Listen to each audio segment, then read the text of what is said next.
honest, like, why you support the Parthenon marbles? Like, what do you think is the strongest reason for their repatriation? I think it's an ethical and a moral thing. I think that it's part of the Greek culture, the Greek cultural heritage. Yeah. It's part of our legacy. They were illegally acquired and basically they were stolen from Greece, and they belong in the Parthenon. That's where they naturally should be. And what do you say to those who say it's like a floodgates argument, where if we give back the Parthenon marbles to Greece, some people think, oh, then the British Museum will be completely empty? Well, it's not going to be empty because it's a quid pro quo, right? So I think what the Greek government has said and what other governments will say as well is we're happy to loan you items to put in the museum. The British Museum, it's a type of what we call an encyclopedic museum, which means they don't necessarily have items of their own history. They have historical items from throughout the world. So I bet that if they return the items that they belong to the other countries are going to be happy to loan them items in here for display. Yeah. So it's not going to be an empty museum, not at all.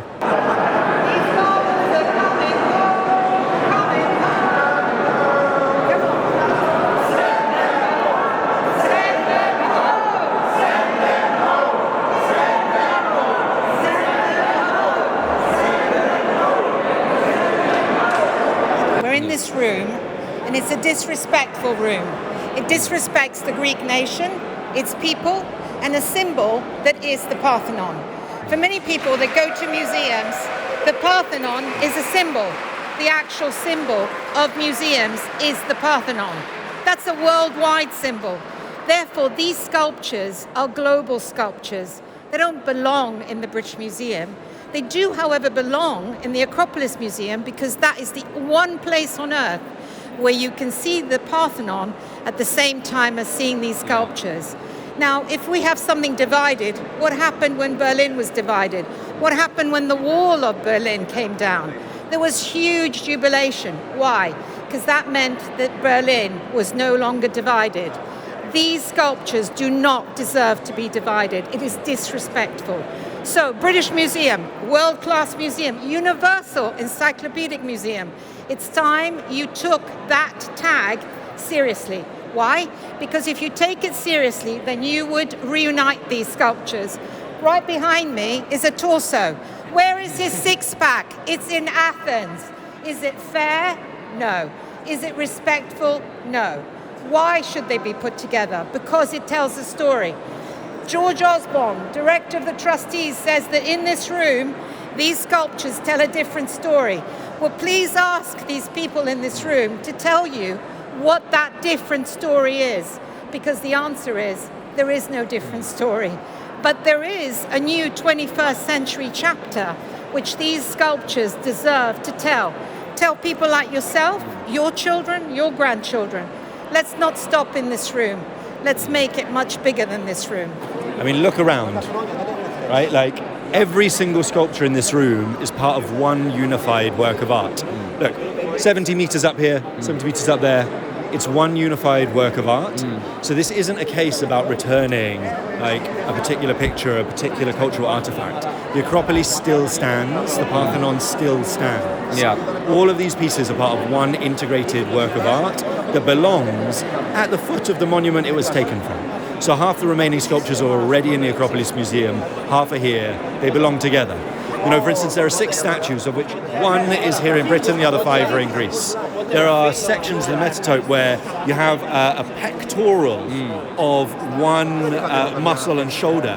One half of the sculpture is here in the UK, the other half is in Greece. They obviously belong together. Right. And to those who want more change, would you say the only way really to do that is to get an amendment to the British Museum Act, or is there another way? I think there's 2 ways change should come about. The first is the British government could pass legislation which could, in fact, in reality, instruct the British Museum to deaccession these amazing works of art. The alternative is, I think there probably is scope for some kind of arrangement to be struck between the British Museum and the Acropolis Museum, they could see the sculptures partly or wholly returned for long periods of time. Yeah. You know, there's been great debate at the moment about the ability to create 3D replicas of the sculptures that could remain here if these were to be repatriated. I also think there's a strong case to say the British Museum could create a remote campus in Athens, and then the sculptures could be returned and housed there. Right, okay. Thank you, that was awesome. Elgin, there's always been this kind of mythology, what's always presented as a fact. There was a firman from the Sultan. Everyone talks about this firman, and actually there wasn't what really is a firman with a stamp. It was a letter from some underling of the Sultan. So, you know, this firman actually, Veni Parchi, it doesn't exist. And here in the museum, in the archive, there's a translation, not the original letter even, but there's a translation into Italian in which Elgin was given permission to do these close-up drawings so that they could be copied back in the UK.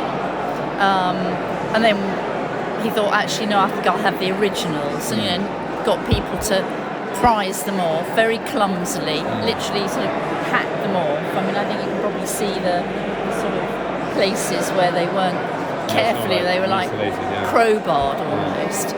And he was able to do that because he bribed the people who, you know, to turn a blind eye, which has actually been quite a common thing with the theft of, you know, antiquities and archaeological artifacts. You know, in many places around the world there's some sort of bribery involved, and that's what he did. So he took them illegally, and of course he didn't mean them to come here. He wasn't doing it because he thought, I'm the you know, the ambassador, whatever he was, the consul, and I want to have them for the British Museum. He took them for himself because he wanted to decorate his new house. And you know, when he got home, you know, half of them, as you probably know, this is nothing kind of unknown or sensational. Quite a lot of them went into the sea on the way because the boat sank. You know, I mean, what an inept individual. They were already damaged. Then he loses them, some of them in the sea. You know, which nowadays we'd all know about immediately, but of course news didn't travel so fast then.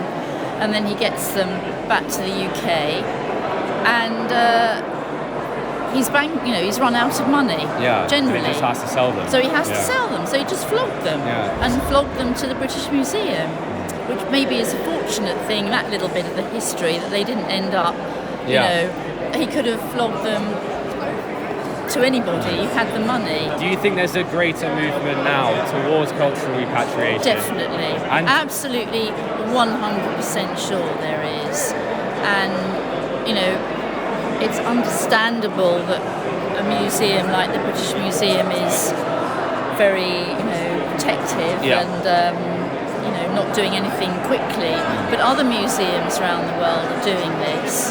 You know, they're recognising, as you know, someone your age will, particularly this kind of shame about a colonial past. That even I grew up, you know, and the map was pink. You know, it was British. You know, anything pink was British, and our mentality has changed enormously since the beginning of the 20th century, and now we're in the 21st century. You know, the education of someone of your generation and now younger generations is questioning much more. We don't just sort of learn about the British Empire like it was a good thing. You know, Britain did give good things to some of the countries that we were, you know, that were in our empire, but we also took a lot. In the last couple of years, with the sort of recognition of our crimes to do with slavery, you know, that's just like a tip. Well, that's a huge iceberg, but it extends into so many other areas, and a feeling also that things have a home. The idea of the museum loaning something that's actually, in my view, not theirs to loan, you know, that's if there's a stubbornness from Greece in that respect, I applaud that, because when Greece is going to be patronised by a loan of something that's actually theirs. Yeah. So, but also there's something called 3D digital technology. Again, museums can look at that and think, well, that's something extraordinary, that's new, and how do we benefit from that? Because you could have exact replicas of these here. So all this talk about education and putting, they always say, well, there's a story of civilization here.